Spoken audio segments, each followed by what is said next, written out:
बिस्मिल्लाहिर्रहमानिर्रहीम। शुरू करते हैं अल्लाह पाक के बरकत नाम से। अस्सलामुअलैकुम।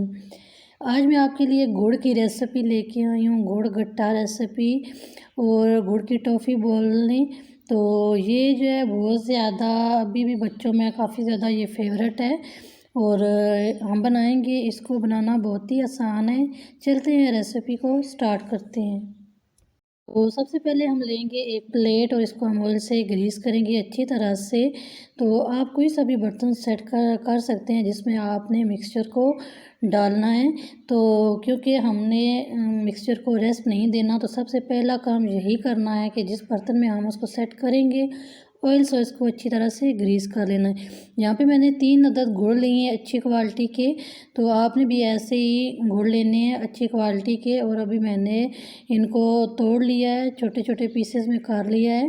तो यहाँ पे मैंने एक पैन लिया है, इसमें मैंने इस गुड़ को डाल दिया है। आपने भी इसी तरह गुड़ को पीस लेना, इससे पकने में जो है आसानी होगी, गुड़ जलेगा नहीं। तो इसमें मैंने 1 से 2 चम्मच पानी डाला है। ज़्यादा पानी आपने इसमें नहीं डालना, ज़्यादा पानी डालेंगे कुक ज़्यादा करना पड़ेगा और बाद में ये इतना हार्ड हो जाएगा कि आपसे खाने भी नहीं होगा।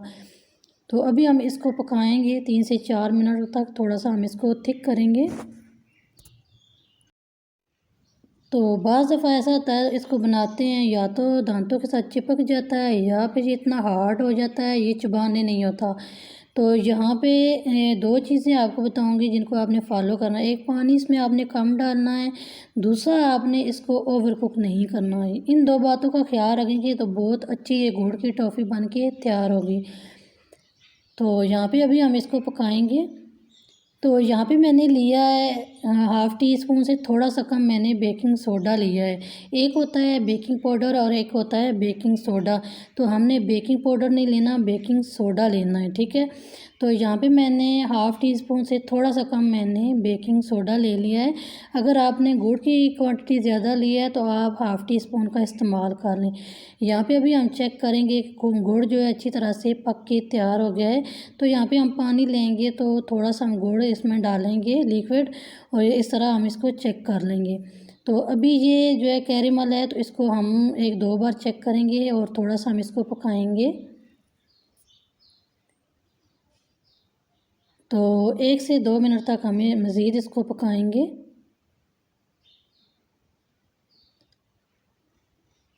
तो ये आप देख सकते हैं ये हार्ड हो गया है। अभी हम इसमें बेकिंग सोडा का इस्तेमाल करेंगे और चंद सेकंड के लिए हम पकाएंगे तो बिल्कुल ये सेट हो जाएगा। तो बेकिंग सोडा डालने से 2 चीज़ें होंगी। एक तो इसका कलर बहुत खूबसूरत होगा, शाइनी सा हो जाएगा। दूसरा, ये जालीदार बनेगा। बाज़ क्या होता है कि इसी तरह अगर हम बनाएंगे तो ये जालीदार नहीं बनेगा। बेकिंग सोडा का इस्तेमाल करेंगे तो जालीदार भी बनेगा और इसका जो कलर है बहुत ही ज़्यादा शाइनी हो जाएगा। तो ये आप देख सकते हैं कितना जल्दी से इसका कलर चेंज हो गया है। पहले इसका ब्लैक सा कलर था और अभी इतना प्यारा कलर हो गया है, शाइनी सा। तो अभी हम इसको इस प्लेट में सेट करेंगे। यहाँ पे आपने इसको ज़रा सा भी रेस्ट नहीं देना क्योंकि ये बहुत जल्दी ठंडा हो जाता है। तो हम जल्दी से ही इसको हम इस प्लेट में सेट करेंगे।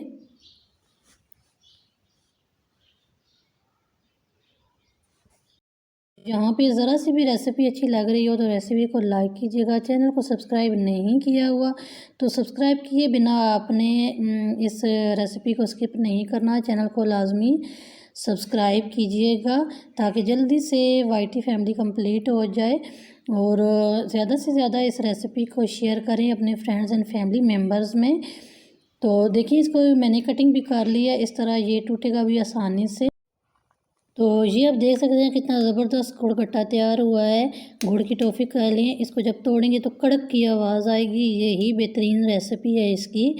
तो ये जो आप देख सकते हैं ये जालीदार भी बना है और बहुत ही ये क्रिस्पी सा बना है। ना ही ये दांतों के साथ चिपकेगा और ना ही इसको तोड़ने में आपको कोई